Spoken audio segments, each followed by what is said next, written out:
कोकणामधले पावसाचे अपडेट्स देखील जाणून घेऊयात। रायगड जिल्ह्यामधली धरणं ही मुसळधार पावसामुळे ओव्हरफ्लो झाली आहेत। सावित्री नदीच्या पात्राजवळच्या रानबाजिरे धरण हे ओसंडून वाहत आहे। दुसरीकडे महाड शहरामधलं पाणी हळूहळू ओसरायला सुरुवात झाली आहे। काल खरं तर महाड परिसरामध्ये या शहरामध्ये नद्यांचं पाणी शिरलेलं होतं।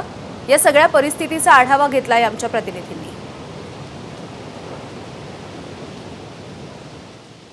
रायगड जिल्ह्यातल्या सर्वच नद्यांना पूर आलाय आणि महाड शहरातून किंवा महाड शहरालगत वाहणारी सावित्री नदी देखील सध्या म्हटलं तर तिला आलेला पूर आणि त्यामुळं या महाड शहराला पुराच्या पाण्याचा वेढा पडलाय।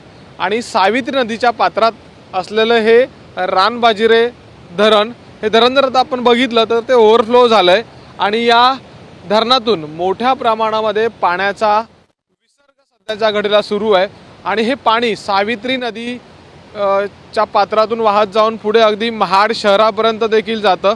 आणि असं म्हणतात की साधारणपणे ह्या पाण्यातनं जो विसर्ग वाढलाय त्यामुळं देखील सावित्री नदीच्या पाणीपात्रामध्ये सध्या किंवा पाणी पातळीमध्ये वाढ झालेली आहे। जर आत्ता आपण बघितलं तर साधारणपणे आपल्याला अंदाज येऊ शकतो परिस्थिती काय आहे।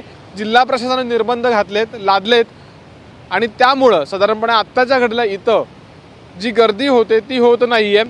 पण माझ्या मागे दिसणारा हा पाण्याचा विसर्ग यावरून किमान आपणाला अंदाज येऊ शकतो की रायगडमध्ये किती मोठ्या प्रमाणामध्ये पाऊस झालाय, धरण क्षेत्रामध्ये किती मोठ्या प्रमाणामध्ये पाऊस झालाय आणि जी पूर परिस्थिती उद्भवलेली आहे त्यामागे जी कारणं आहेत ती कशा पद्धतीची आहेत आणि ती कोणती कारणं आहेत।